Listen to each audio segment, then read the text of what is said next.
Hi guys, Buildzoid here, and today I'm going to talk a little bit about coil whine. So, what is it? What are the negatives of it, and is there some way to remove it? Which there actually kind of is. You can treat against it a bit. So then, first of all, what is coil whine? So, basically, coil whine is caused, generally speaking, by inductors. And that's actually where it gets its name from, because inductors are coils, as you can clearly see with these two right here.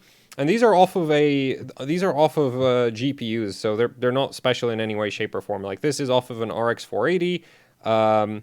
You can see that you have a coil in there, and then you have the core material around that coil to improve the inductance of it.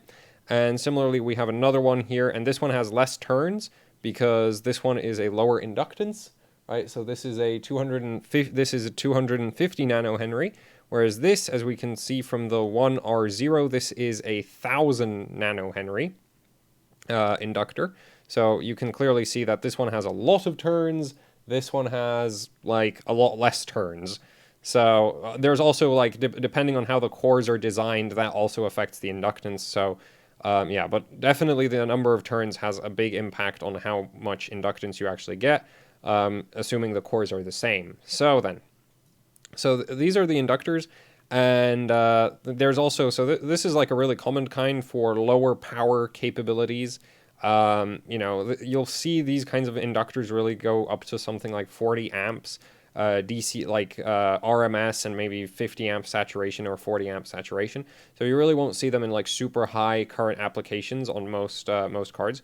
That's not to say you couldn't design a inductor in this kind of construction for really high currents. It would just be really, really bulky.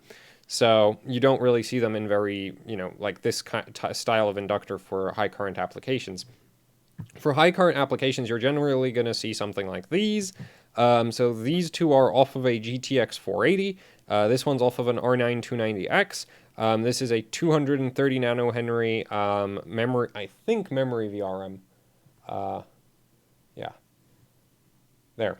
So anyway, and these are much different construction, and these are much more prone to actually coil winding. So you can clearly see these are basically like, these have some kind of black, bonding material holding the core and the coil together. So what basically causes coil whine most of the time is that you have, well, all of the time really, you have current going through the coil, right? And as the amount of current going through the coil changes, so, you go from, say through rendering frames, right? Or from just the switching process of the VRM itself. So just because of the changes in current going through the inductor, the magnetic field that coil is producing changes in strength, right? And as we all know, the cores are going to be built typically out of some kind of ferromagnetic material, typically iron, sintered iron, maybe some other additives to that to get the magnetic properties desired for the type of inductor being made. And the end result of that is that the core actually moves when, in a magnetic field. So, if I get like my magnetic tip screwdriver here, you can see how I can just move the inductors around, right? And they're attracted to it. So the problem with this is that if you have a core of an inductor that's loose around the coil, it'll vibrate, right? As the strength of the magnetic field that the core is in changes, the core will have a tendency to move around. And if it moves around at a frequency that, is audible to humans, and moves around intensely enough, like vibrates hard enough with enough amplitude to produce a noise, you get coil whine. And because of this, typically you get coil whine at, really, really high frame rates. And the reason for this is that, say you're at like 60 or 30 FPS, right? And you have a current form that goes basically start of frame, you have like 50 amps, and then middle of the frame when you're doing some kind of heavy calculation stuff, you hit 100 amps, and then it drops off to 80, and then back down to 50, and then it climbs back up to 100, 80, 50, and it just cycles through this sort of current draw. And every single frame is 50, 100, 80, right?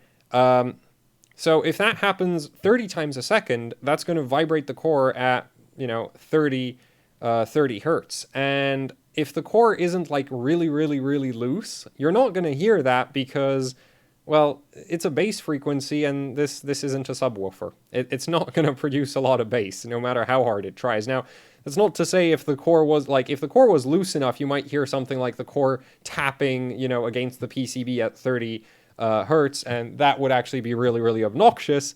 But generally speaking, low frame rates aren't going to cause coil whine because it's not going to be, intense enough to be audible. Though I have, I think, one card which like coil whines across like a full, like every frame rate it whines, and it just changes in frequency. But at higher frame rates, say, 300 frames per second, you're talking about 300 hertz. And that's really audible. And if you have something like a loading screen, menu screens, right, those often go 1,000 frames per second. Or really old games without frame limiters, they'll go up to like over 1,000 frames a second in some situations. And when that happens, well, now your inductor core is bouncing around at 1,000 times a second.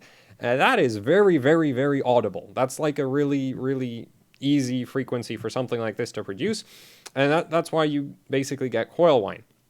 Now, the other thing is you also get coil whine just from the switching process of the VRM. You can, there's current draw, like the current pull through an inductor core, well, the current going through an inductor core changes just based on like the switching frequency of the VRM, the duty cycle of the VRM. If you have a really constant duty cycle, you might actually be able to hear it. So if you disable all of your load line and you have a constant current draw, then sometimes you can get coil whine just because, like, you'd think that would give you less coil whine, but because it's so repetitive, it actually gets the inductor to start more or less resonating with the switching frequency.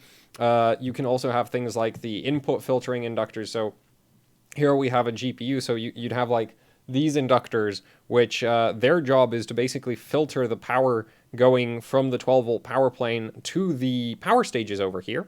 So these can start vibrating because obviously whenever one of these turns on, that pulls in a bunch of current, and then when it turns off, that current draw disappears. So you can get coil whine from, basically any inductor on the card under the correct conditions, assuming its construction is loose enough, can cause coil whine. And here's the last type of inductor that I forgot to mention, the coupled core kind. And these, I want to say, are really, really susceptible to coil whine. Because I have a HD 7990, and that thing coil whines like crazy. And it uses this kind of inductor. But generally speaking, the inductors that you'll, like, these are really unpopular these days. Like, I don't think anything has used a coupled core inductor since Maxim Integrated bought Volterra. And yeah, I haven't seen a VRM using a coupled core inductor on a motherboard or a GPU since then. So I wouldn't really worry too much about these. But these high current inductors that you get on, like, say, these are off of a GTX 480, that's off of a 290X. These, on the other hand, because of their construction, where it's basically a piece of copper with some kind of tin coating, usually with a tin coating, you have a bit of copper, basically a flat bar, going through a core material. These, if they're not like well sealed together, these coil whine like crazy. Anybody who's had a reference AMD GPU can probably confirm that, as most of those use this kind of inductor, which is like the same general type of construction. It's just like different dimensions to fit the specific application and the current current design of the VRM. So these coil whine like crazy. Just this type of inductor in general. And the funny thing is actually electrically, this is a superior inductor to this. These generally will have much higher saturation currents. They're much more compact for the amount of current that they can handle. They're much more, in terms of how their inductance is much more consistent. It doesn't roll off quite as hard as the core saturates. So these are better inductors, electrically speaking, than these. But these are much more likely to coil whine a lot of the time. And so what you'll see in some cases, say there was Power Color was doing a thing where for Come on, focus camera. Really? There we go. So Power Color at one point in time had they had reference 290Xs where what they would do is they would basically put an adhesive, high temperature adhesive, on all of the inductors in everywhere on the card. And this was basically to make sure that even if the inductor came, with a core that was loose on the bit of wire that's going through it, that core actually couldn't vibrate because it was glued to the PCB as well as to the actual copper wire going through it. So that's basically the mitigation method for if you have a GPU with coil whine and you... Camera, come on! This isn't that hard. There. So, so if you have a GPU that coil whines a lot, what you can do is you can just apply basically some kind of high temperature adhesive to the inductors. So like say on this one here, right, let's say I had coil whine caused by the memory VRM up here. Really? You're not going to focus on this? There. So let's say these two inductors up here were making, causing coil whine. So what you would do is basically dab some kind of adhesive, say on the side here, or on the top edge, between the inductor and the PCB, then maybe some down here if you can get it there, I need something to point with. Where's a pen? This one. So, maybe some here, over here, there, in that area. Right there, you would apply some, and then, of course, on the back as well, so right around there. And basically that would then dampen the vibrations of the inductor, hopefully enough that you wouldn't actually hear any more coil whine. Now the problem is you actually don't, if you have coil whine coming from your GPU, you're probably not going to be able to locate which specific inductor is causing it. So you're probably just going to have to go around the entire thing and just seal up everything everywhere. And for actual sealants, hot glue can work, as long as your VRM does not exceed the melting temperature of the hot glue. Plastidip is not really an option if you have a VRM that runs hot, because Plastidip disintegrates above 95 degrees Celsius. Like, it hardens and then it just kind of, it pretty much turns to dust. So you can't use really Plastidip for anything that runs above 95 degrees. But of course, high temperature silicone should work just fine. I've personally never tried it, but theoretically it should work. And in my experience, because I do Plastidip a lot of motherboards and GPUs, for, when I go to run them on liquid nitrogen, and a lot of the time I just cover everything, because the best way to make sure there's no water in the VRM is to make sure that the VRM can't actually, the water can't actually get to the PCB because it's covered in Plastidip. So in those cases, and autofocus is just being very focused. You can tell this camera is paying a lot of attention to what's in front of it. That's some incredible focus right there. Come on! I give up. So yeah, so so like the 7990, which that thing absolutely screams as far as coil whine goes. Like, that thing is so coil whiny, from 60 FPS all the way to 600 FPS. You can hear it, and it changes in frequency, so it's just tied to the frame rate of that card. To the frame rate on that card. So on that card, that card is now completely Plastidip. Every inch of it is covered, and the coil whine's got a lot better. There basically isn't any until you really start pushing it in certain workloads. So yeah, you can definitely, try high temperature adhesives to dampen the ability of your inductors to vibrate. So it focuses on this. Well, okay, fine. So you can do that if you want to get rid of coil whine. Though, of course, it's worth noting that if the card breaks, you're going to have a potentially hard time with RMA if you don't manage to get all of the adhesive off the card. So I would really only recommend this if, you send the card to the, because I think sometimes you can actually, some manufacturers will give you a replacement card if you have coil whine complaints.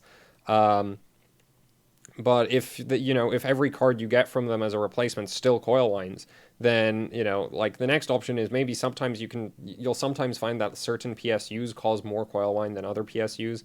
I've not had a ton of experience with that, though. Like, I know I have one PSU that tends to coil whine a bit more than all the others, but it's like, if I have something that generally doesn't coil whine and I plug it into that PSU, it still doesn't coil whine. And if I have something that coil whines everywhere else, then with that power supply, it just kind of coil whines a bit more. So, you know, it's hard to say on the PSU front, and I'd say swapping out your PSU over coil whine is probably kind of, you know, like, I'd say it's a worse, like, if you don't mind the whole, you know, warranty problems, I'd say it's less likely to be a successful fix than just, you know, sealing up, like, basically gluing all the inductors to try get them to stop whining. So yeah, also if you're going to be gluing your inductors, make sure that you don't, like, especially with like silicone adhesive, make sure you do not cover your MOSFETs, okay? Because that is going to seriously harm their ability to dissipate heat. And if you had a VRM that runs hot before, well, after you cover it in some kind of adhesive, it's going to run even hotter. So yeah, that's also worth noting. But that's basically all there is to coil whine. It's basically just inductors that don't have quite enough glue, or don't have a gluey enough glue inside of them, vibrating when you have varying current going through them at the right frequency that, you know, it's actually audible. That's all it really is. The only thing it really harms is your mental stability, if it's bad enough. So yeah, that's it for the video. Hopefully this is helpful to some people who have like older cards that they still want to run with tons of coil whine, or just cards that are past their warranty period and, you know, have coil whine, and so it's like, well, you can't make it any worse at that point. So yeah, and also to anybody who was wondering what coil whine is and why it happens. So yeah, and it is definitely worth noting that this kind of inductor is definitely much more susceptible to it than this kind. And like these two, this type.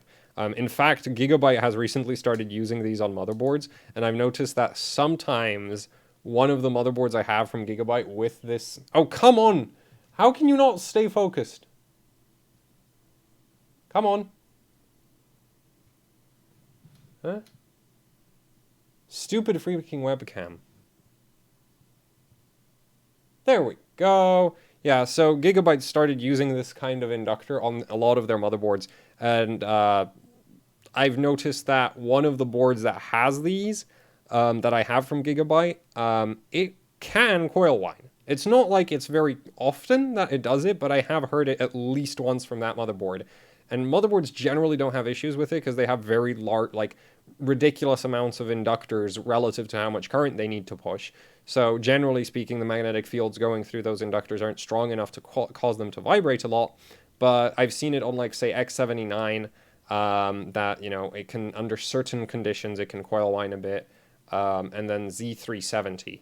I have one motherboard where, under very specific conditions, it can coil whine a little bit. But most of the time, it's just GPUs, because GPUs, you're talking about, like, normally most GPUs push like twice as much current as your average CPU VRM, and most GPUs don't really go above a 6-phase. So you end up with a lot more current going through every inductor, and if it's this kind of inductor, well, those large magnetic fields make them vibrate that much more, which is why it tends to be a GPU problem, though power supplies can also have it. So yeah, and I would recommend you don't open up a power supply. Like, definitely don't open a power supply if you have a PSU with coil whine. Like, just RMA that. Unless you know very, very, very well what you're doing with the PSU. Because if you open up a power supply, like a desktop power supply, there are capacitors inside those power supplies which under normal operations store in excess of 300 volts. If you open that up and those things are charged and you touch them, you can die. So yeah, if you have a PSU that coil whines, don't open it. If you have a GPU that coil whines, open it up, is fine. Like, this runs on 12 volts. It's not going to kill you. Even if all of these were like charged, they're not going to, like, maybe if you licked them, it might make your tongue feel funny, but otherwise, you know, they're fine. PSUs, no. So, and it went out of focus again. Anyway, let's end this video because the camera's obviously had enough of this. So yeah, hopefully this was helpful to you. Thanks for watching. Like, share, subscribe, leave any comments, questions, suggestions down in the comments section below.